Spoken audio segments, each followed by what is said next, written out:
এই ডিম পোস্তটা কিন্তু শিখেছিলাম রূপা সেন বলে আমার এক বান্ধবীর কাছ থেকে। মেয়েটি দেখতেও যেমন সুন্দর, স্বভাবেও খুব মিষ্টি।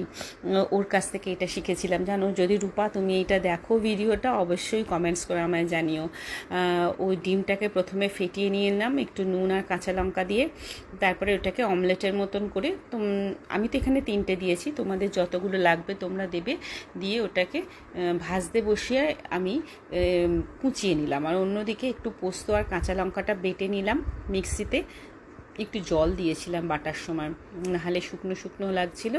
আর ডিমটাকে ভালো করে ভুজিয়ার মতো করে, খুব ভুজিয়া নয়, একটু চৌকো চৌকো টাইপের পিস করে কেটে নিলাম খুন্তি দিয়ে। আর অন্যদিকে কড়াইতে একটু তেলের মধ্যে পেঁয়াজটাকে নুন আর হলুদ দিয়ে ভালো করে ভাজা ভাজা করলাম।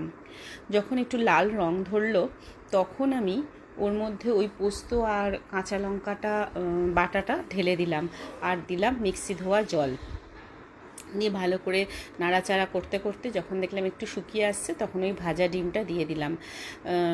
তা দিয়ে গ্যাসটা অফ করে দিলাম। সিরিয়াসলি এত টেস্টি হয় না, এইটা দিয়ে তোমরা শুকনো ভাতে মেখে খেতে পারবে, ভীষণ ভালো হয় খেতে। তোমরা জানিও তোমাদের এই কেমন লাগলো এইভাবে রান্নাটা, অবশ্যই কমেন্টস করো।